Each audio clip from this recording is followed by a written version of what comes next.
is going to need a final voicing at some point once it's in tune. But overall, the bearing of the piano is good. It has a beautiful bass. The middle is good. The top and the higher octaves have a nice carry.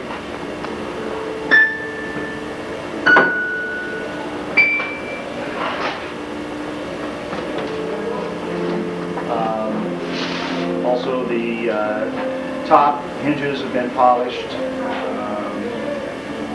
Underneath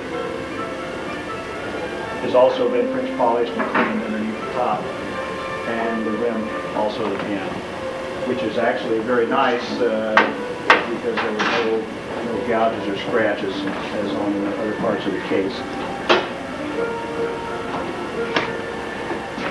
And that's it. To continue our documentation of the subject Knabe piano, I'd like to introduce Mr. Bernard Kritzman, who is a very well-known piano craftsman, piano technician, well-known in the piano circles in New York City.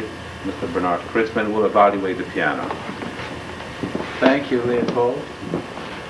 According to what I see here on the order, let's go one thing at a time. Regulate the action. Appears to be perfectly regulated. The aftertouch, the let off, the hammers, and shanks have been done according to standard. We have a nice space on the back checks as well as on the level. Feels just fine. Let's see. Looks like anything that needed replacement was replaced. The repetitions are all new. That's the heart of the action. I see one key button was replaced. Otherwise the action is nice and original. Keys are nice. Key bushings are fine. There's no excessive play in them. Now let's go on. Clean and shim soundboard. I examined the board, and it's a magnificent job. I couldn't even see where the shim was put in. And of course, the plate looks nicer than the plate looked when the piano was new. Beautiful, beautiful job.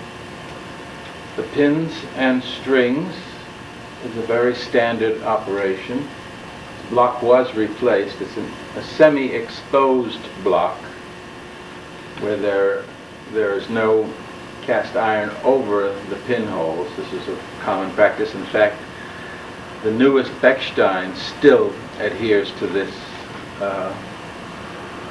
system. And of course, even in the brand new Bechstein, which I appraised for a customer that was buying it at Baldwin, I see the same little hairline fissures in, it's not the pin block, in case anyone is hysterical about these little tiny fissures. It is in what they call the surface layer, which is strictly for appearance.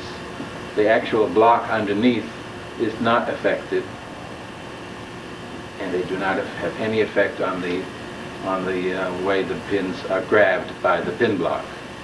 This is a perfectly common occurrence, and it's not anything that should be criticized. Pins and strings look fine. The tone is absolutely as good as you would ever expect for this make and size and vintage Knabe.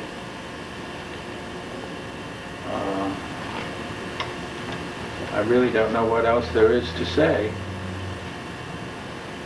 Mr. Holder, anything else?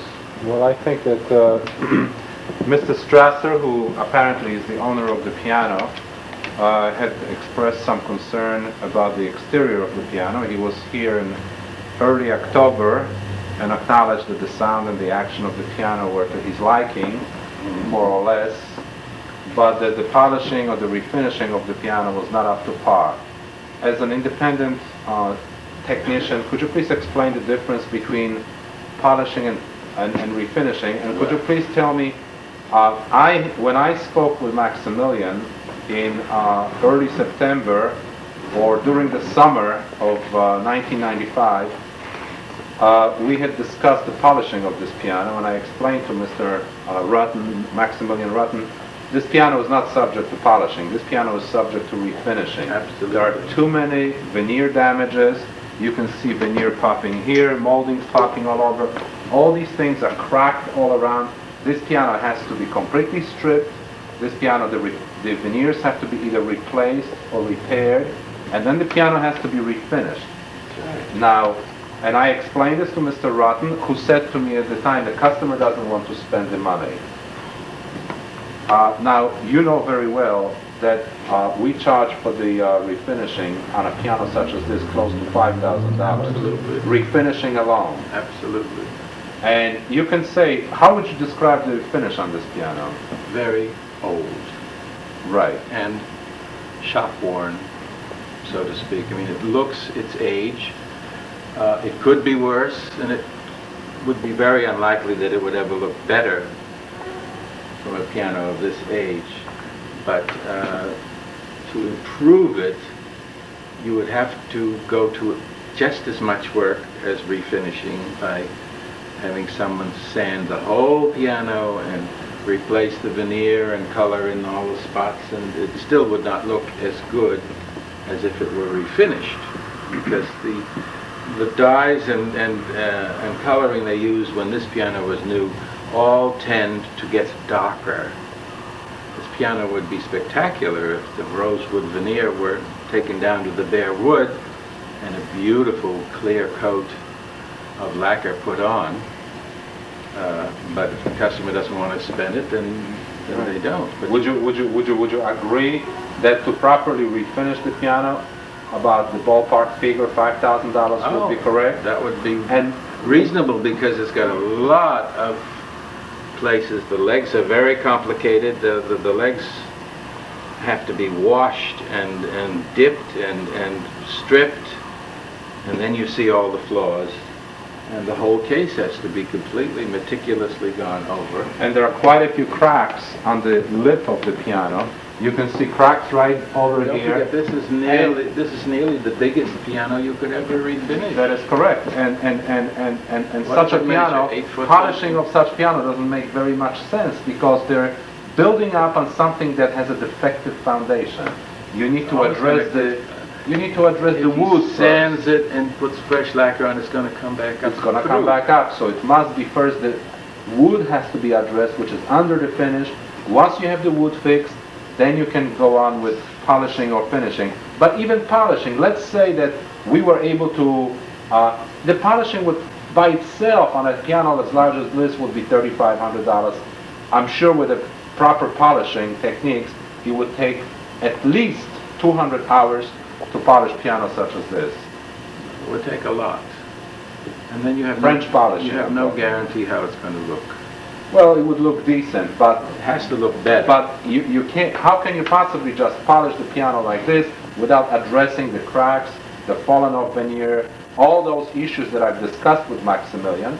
And Maximilian's words were, the customer doesn't want to spend the money. That was the answer. I think that basically wraps it up, doesn't it? I think it does. All right.